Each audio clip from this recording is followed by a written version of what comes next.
రాజు గారు, దిల్ రాజు గారు ఆఫీస్ బయట చాలా రోజుల నుంచి చాలా మంది వచ్చి గేట్ దగ్గర ఉంటారు, వెళ్తూ ఉంటారు. చాలా రోజుల నుంచి ఇక్కడే ఉన్నాడు కదా ఈ అబ్బాయి అనుకుంటూ ఉంటాం. సో అలా ఎంట్రీ దొరకదు. ఎవరో పిలుస్తారు, ఆపర్చునిటీ ఇస్తారు అనే కంటే create something and put it out. పెడితే నీకు నాకు తెలిసిన డైరెక్టర్స్ కానివ్వండి, ప్రొడ్యూసర్స్ కానివ్వండి, కాన్స్టెంట్ సర్చ్లో ఉన్నారు. ఈ ఓవరాల్ జర్నీలో అందరం చేసింది ఏంటంటే ఏదో ఆపర్చునిటీ వస్తుందని ఇందులో ఒక్కరు కూడా కూర్చుని వెయిట్ చేయాల. ఓకే, అందరూ వాళ్ళకి ఏదో ఒకటి క్రియేట్ చేసి అది బయట పెట్టారు.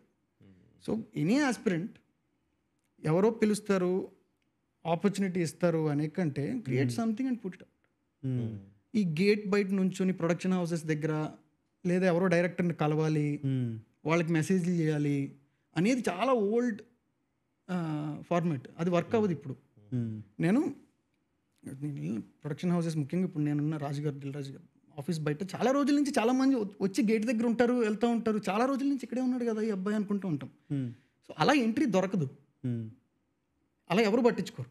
But if you create something, అది యూట్యూబ్లోనో ట్విట్టర్లోనో పెడితే నీకు నాకు తెలిసిన డైరెక్టర్స్ కానివ్వండి, ప్రొడ్యూసర్స్ కానివ్వండి, కాన్స్టెంట్ సర్చ్లో ఉన్నారు స్కిల్ ఉన్న వాళ్ళ కోసం.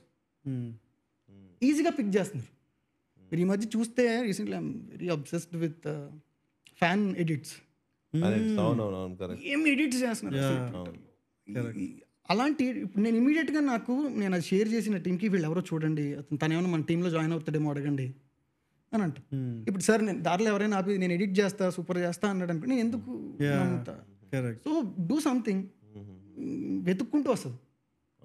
లేకపోతే ఎక్కడ సురేష్ బాబు గారు భద్రవరం నుంచి వచ్చిన కుర్రాడికి ఎందుకు కాల్ చేయాలి? సో అందరికీ ఇదే జరుగుతుంది. ఇది కొంతమంది ఏమంటారంటే లక్ ఉండాలి అంటారు. లక్ ఉండాలి అంటే ముందు ఏదో ఒకటి చేయాలి. Correct. It's a nice lesson man. Show your work. yes cool.